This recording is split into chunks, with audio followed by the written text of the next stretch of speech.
This week, what I want to encourage you to do is take 30 minutes to check in, find a quiet space, bring a journal, grab a pen and ask this. How is my relationship with my business? Where am I showing up strong? And where have I gone quiet, or where am I disconnected?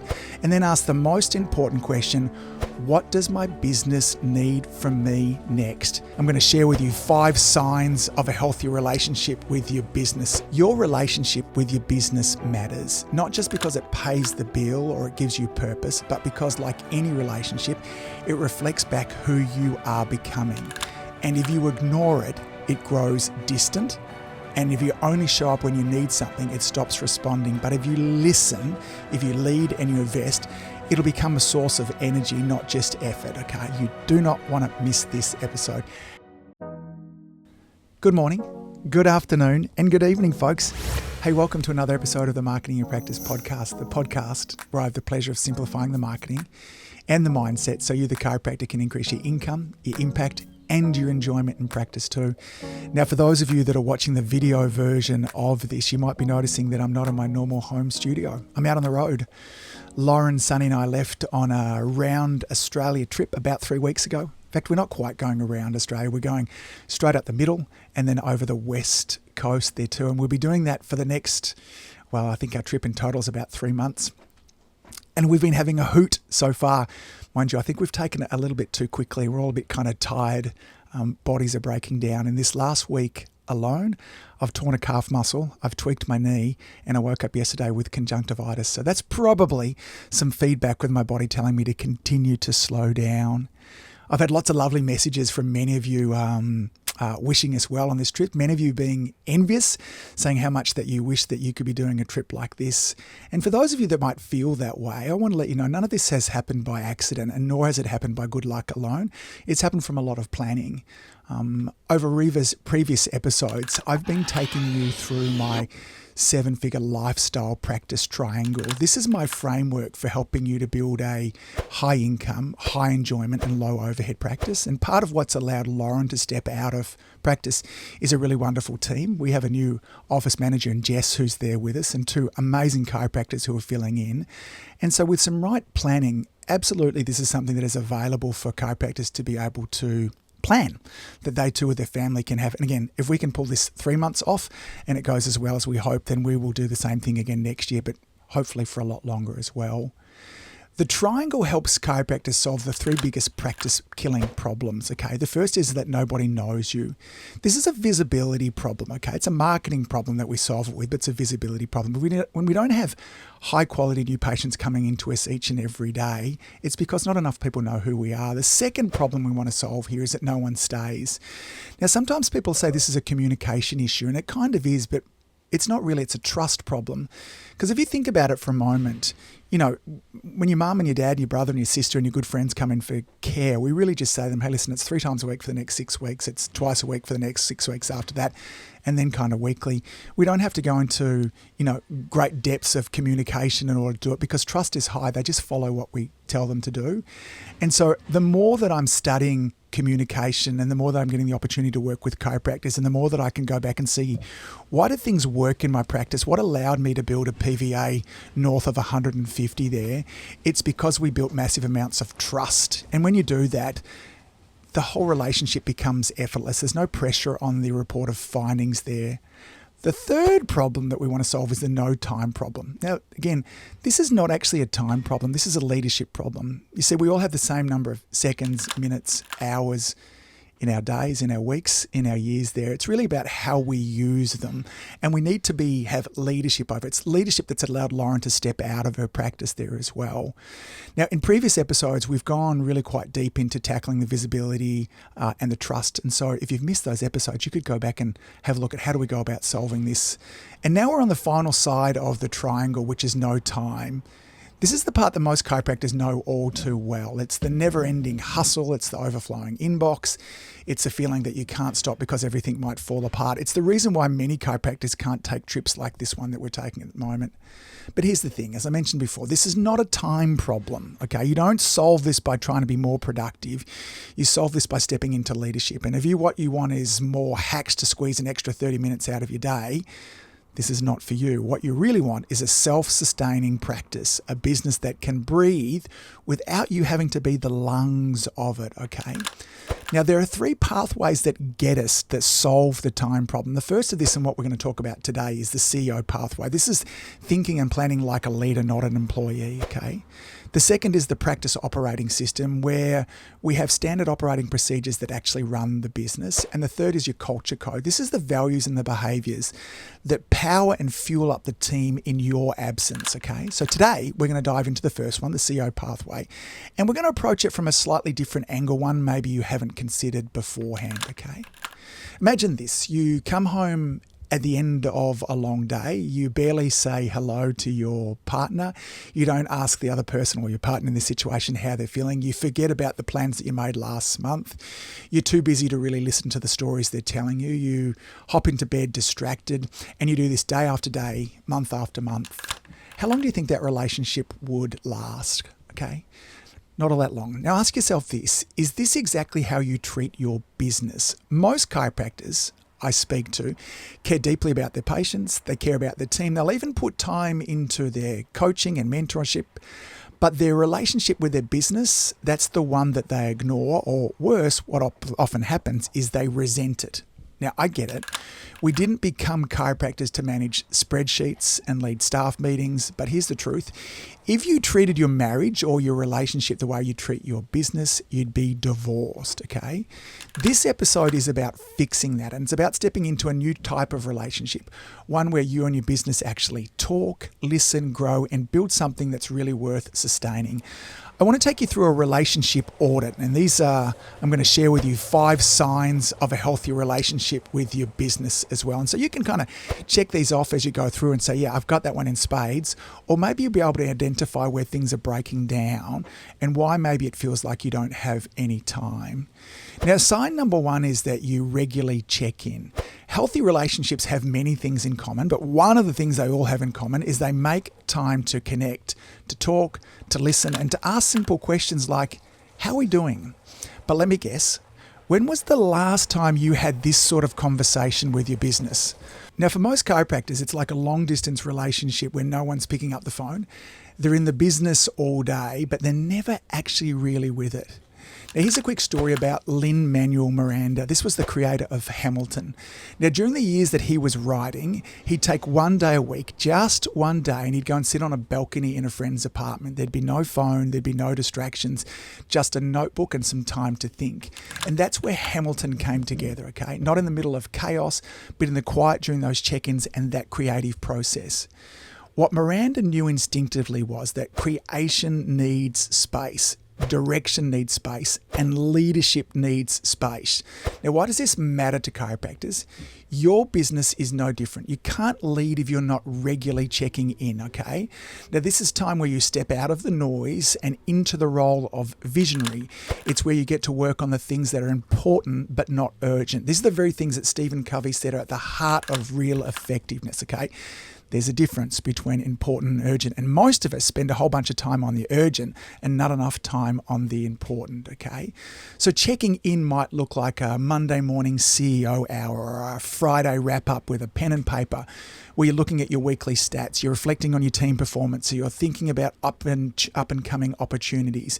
And you might be asking yourself this simple question: what is the business asking me to lead? Like, if this was a relationship, if you stop and said that, what does the business want of me right now? This is something that I'll ask to coaching clients often, and it's amazing what comes up when they ask this simple question. Now, if your gut reaction is, I do not have time for that, then let me gently say, this is exactly why you need to make it. This is your balcony chair. This is where you stop reacting, and this is where you start leading, okay? The second sign of a really good relationship is that you set clear boundaries. Okay, let's stay with that relationship metaphor. Imagine being in a relationship where the other person constantly oversteps. They call at all hours. They expect you to drop everything at a whim. They don't respect your energy, your rest, or your plans. You wouldn't call that romantic. You'd call that draining, possibly even abusive, or maybe even stalking as well. And yet, again, that's exactly how a lot of chiropractors let their business behave as well. So LeBron James, the basketballer from here, doesn't take meetings on game day. He protects his body and his mind with an almost religious level of routine, not because he's lazy, but because he understands this simple truth. Sustainable excellence requires boundaries. Without boundaries, even the best of us are going to burn out, okay? Now, there's this lie about hustle culture, and somewhere along the way, chiropractors, not just chiropractors, this modern culture here, started wearing hustle as a real badge of honor. You know, it was first in, last out, no lunch breaks, admin after dinner, a full Saturday list, working on Sunday as well. But let me say something that needs to be said. Nobody wins if your practice ruins your health or your marriage. And it blows me away how often this happens inside chiropractors practices, how many unhealthy chiropractors there are in their personal relationships or in their physical health as well, okay? I've seen it firsthand. Adrenal fatigue, digestive issues, anxieties, partners feeling like single parents, resentment building underneath the surface. This all because the practice was never given a really clear container. Now, yes, your business is important as well, but it's not your life partner. It doesn't tuck your kids into bed at night. It doesn't hold you when you're exhausted, and it doesn't keep you alive, okay? So what do boundaries look like in practice? Setting boundaries might look like no patient messages after hours, or saying no to weekend admin work, or it might be booking CEO time when your team can't override, okay? So that time when you say to your staff, when I used to have this on the practice and I used to have it at a Monday lunchtime, I would say to the staff, I'm not to be interrupted unless there is a fire. I won't take any phone calls. They understood how important this was. It's about holding a hard line on finish times, even on busy days. Now, these sorts of boundaries aren't luxuries. They're leadership decisions. They identify a shift. And just like in any relationship, setting boundaries doesn't push people away. It earns respect, okay? It says, I'm not just a technician. I'm not just here to serve, but I'm here to lead. And leading requires fuel, it requires margin, and it requires perspective. The truth is this: you can't be your best for your team, your patients, or your family if you're chronically depleted. And too many chiropractors are chronically depleted. So let's work away. Third thing on our relationship audit there too, and that is that you communicate your vision. Every healthy relationship has a shared future, okay?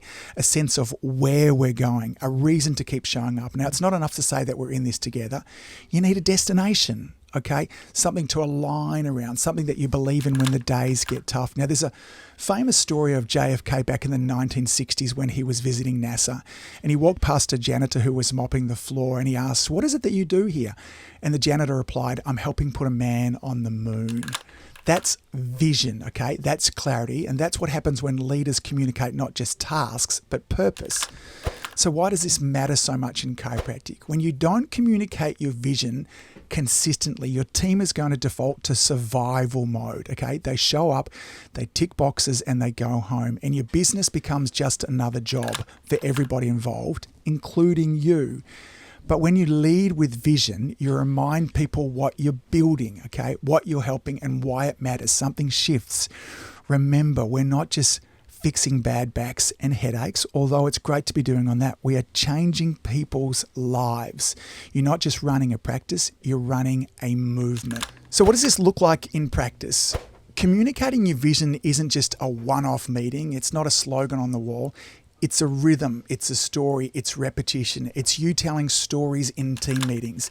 It's you reminding the team of the mission during your trainings. It's you sharing patient wins. It's you explaining why we need to do the hard things.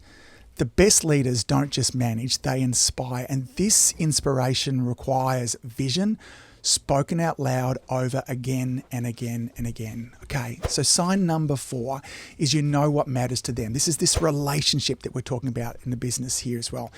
In healthy relationships, you learn that the little things mattered and what little things mattered, like how they like their coffee, the look they give you when something's off, the signals they send when they need your help or your encouragement.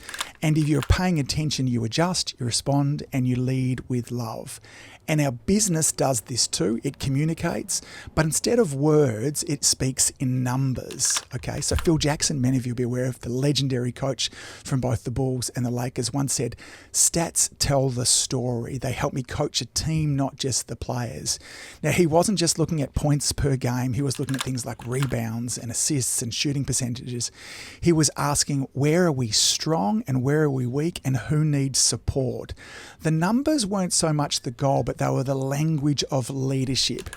Now, why is it that chiropractors need to listen to this? Your business is doing the same. It's sending you signals each and every week. It's asking, again, we're looking at these numbers like how many new patients are coming in? What is your retention rate? What is your rebooking rate looking like? And are your conversion rates improving or are they slipping? These aren't just vanity metrics. They're feedback loops. They're your business telling you, here's what I need. Remember beforehand, we asked our business, what is it that you need from me? The numbers will tell you the story there as well. But most chiropractors are ignoring these signals, or they only look when things go wrong. And just like in a relationship, if you ignore the early cues, you end up in a crisis, okay? So the practice shift, I want you to think about this. Knowing your numbers isn't about becoming a spreadsheet junkie. It's about becoming fluent in the language that your business speaks. And when you speak that language and you lead with clarity, you can fix problems early on and you can celebrate what's working and you can make decisions without guessing as well, okay? So you know what matters most to your business because you're listening. Now, the fifth and final sign when we're doing this relationship audit with you and your business is that you stay committed even when it's hard. Now, every relationship, no matter how strong, goes through hard times. There's tension, there's misunderstanding, there's doubt. And the defining trait of a healthy relationship isn't an absence of problems, okay? It's the decision to stay committed through them. Now, the same thing has to be true in your business as well. It's easy to love your practice when the books are full, when the team is humming and you're getting thank you cards from all of your patients. But what about when things go into a dip, when the numbers drop from there, or when a new hire doesn't work out, or when you feel stuck? That's when most chiropractors emotionally check out. They stop leading, they go quiet, and they start to avoid the problems, or they start to try to fix it with hustle and with sprint instead, okay? Elizabeth Gilbert, the author of Eat, Pray, Love, wrote a letter to our creativity early in her career. And she said, "I'll never ask you to take care of me. I will take care of us." What she meant was this: creativity, like business, isn't always easy. It can be frustrating. It's often unpredictable, sometimes even painful as well. But she made a commitment to stay in the relationship with it, even when it wasn't giving her what she wanted. It's a vow, not to the outcome, but to the process.